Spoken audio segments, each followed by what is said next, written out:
Hello, Dome Dwellers. How's it going? So continuing in the series of what are permits and what goes inside of each permit package. Though it may be different from county to county and state to state, they're pretty normalized because each permit is designed to comply with what's called code in the United States. Code is typically something good for you, which means it protects you. Old school, sometimes they had fires or floods in homes or buildings or establishments, and code was established because faulty wiring was put in, faulty plumbing, or maybe buildings fell down because faulty construction techniques were used.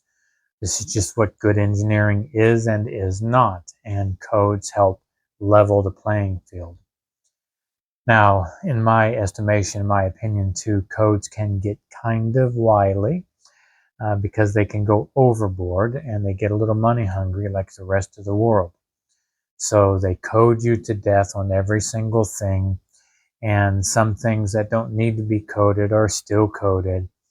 And it's an ongoing battle between those who want to live off grid sustainably and those who just want to live in the system. Whatever you think about it, most places require code. So, to today's topic, today we are talking about Manual J, Manual D, Manual S calculations that are needed for your home. What are those? And what are energy efficiency compliance needs? So, the Manual J, D, and S have basically everything to do with your HVAC system. So the Manual S takes and basically says, here's what size you need for the entire establishment. Manual D is the ductwork part of it. The ductwork says how big it needs to be for how big your system is and how big your house is. And the Manual J is the load of all that.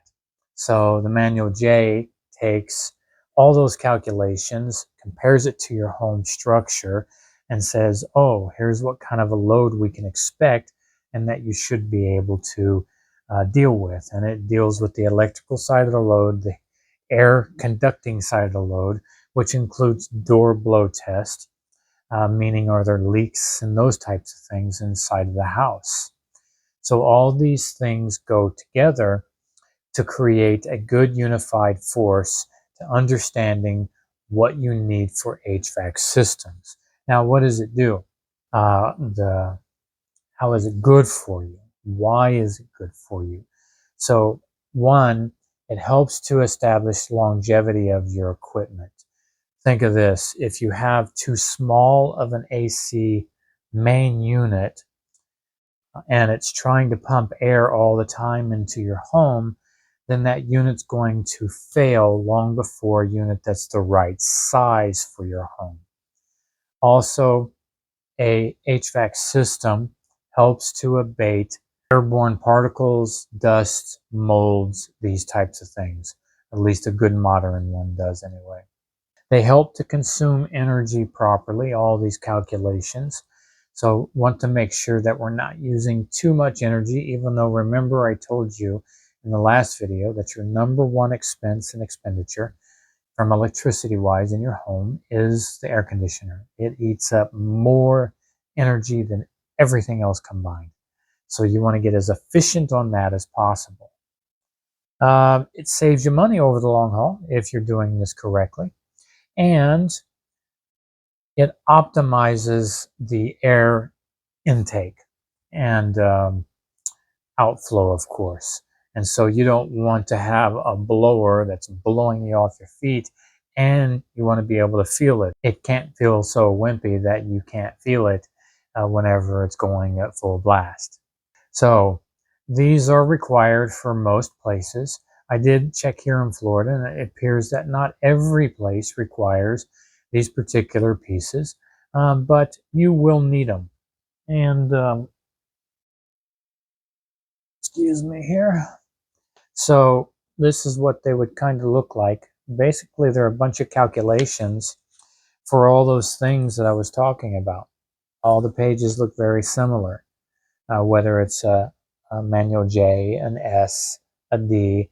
It gets into, again, the calculations of everything, and is everything going to fit your home? So that's the basics of what a manual D, J, and S are. Again, mine are complete, and I'm ready to submit to the county. The only thing that still remains is a product approval sheet. Here in the state of Florida, they require you to have approval codes for specific items that are going to go in your house. So doors, windows, things that basically can be impacted by hurricanes. Are these things strong enough, or are you going to get, as soon as a strong wind blows through, is it going to break your windows? So they want to make sure that everything is strong enough, and that's what the Florida product approval sheet is all about. So that's the last thing that I have to take care of. So that's what we're talking about today, is the manual J, D, and S. We'll talk about another permit item tomorrow. May your next home be a dome home. Peace out.